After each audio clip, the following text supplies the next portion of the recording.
Question number 5, Grant Robertson. Thank you very much, Mr Speaker. My question is to the Prime Minister.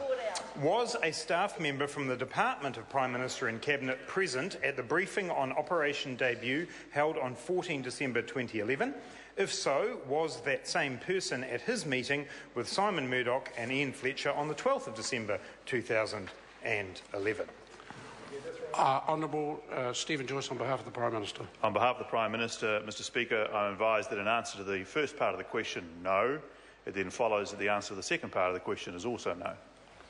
Supplementary question, Grant Robertson. Is it correct that the government paid the cost for Ian Fletcher to come to New Zealand for the meeting on the 12th of December? Honourable Stephen Joyce, on behalf of the Prime Minister. Mr Speaker, on behalf of the Prime Minister, I don't have that particular piece of information to hand this afternoon. Order. This is a point of order.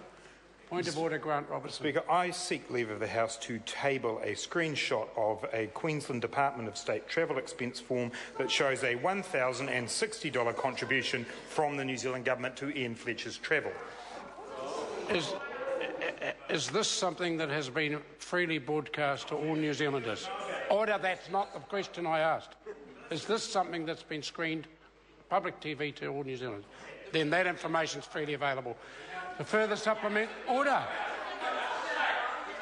Further supplementaries? Supplementary question, Mr Speaker. Supplementary question, Grant Robertson. In light of the fact that the New Zealand Government did pay $1,060 to Ian Fletcher for him to come to New Zealand on the 12th of December, why did he say yesterday that Ian Fletcher, quote, happened to be in New Zealand for the meeting? What a coincidence.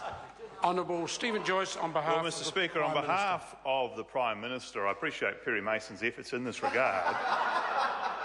What I can tell the member, CSI Karori, was that the December 12, 2011 meeting occurred between the Prime Minister, Mr Ferguson, and Mr Murdoch, the then acting director of the GCSB. And not struggling at all, thank you very much. Order. That information is well known, Mr Speaker. Order. Point of order, Grant Robertson. In Mr Joyce's attempt to answer that question, he didn't address the question I asked, which was why the Prime Minister yesterday said... Order. The member's making a reasonable point. There's too much noise throughout the question and the answer. I invite the member to ask the question again. Speaker, we'll come to you too. Order. Just ask the question. Mr Speaker, in light of the fact that the New Zealand Government did pay $1,060 for Ian Fletcher to come to New Zealand on the 12th of December, why did he say yesterday that Ian Fletcher, quote, happened to be in New Zealand for the meeting? Honourable Stephen Joyce, on behalf of the Mr Speaker, on behalf of the Prime Minister, because he did happen to be in New Zealand for the meeting.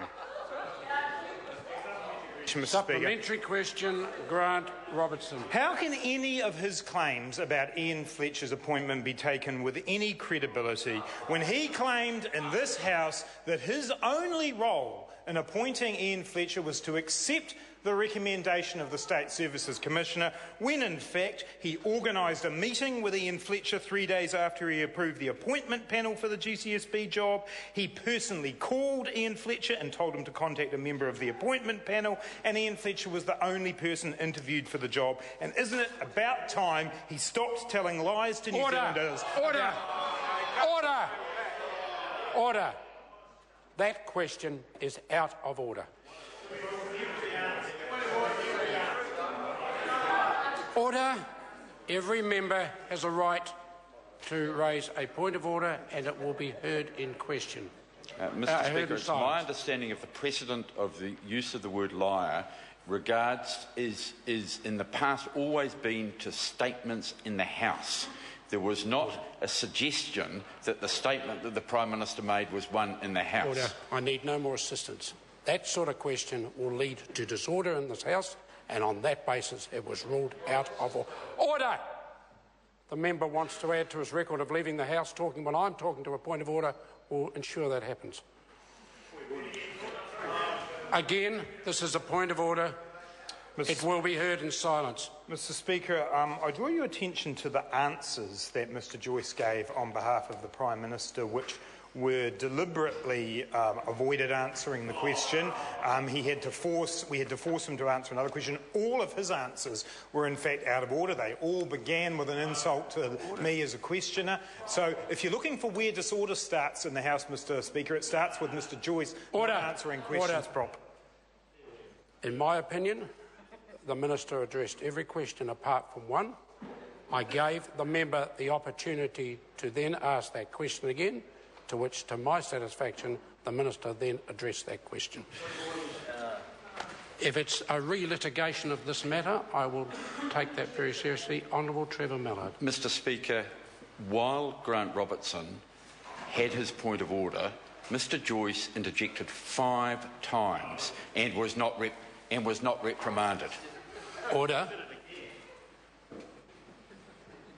If I called for silence throughout that point of order, if Honourable Stephen Joyce did interject through that point of order, then I now require him to leave the chamber. I did not hear the interjection, so I leave it for the member to confirm whether he did interject. Question number 6. Order. Question number 6, Colin King. Thank you, Mr Speaker. My question is to the Minister of Education and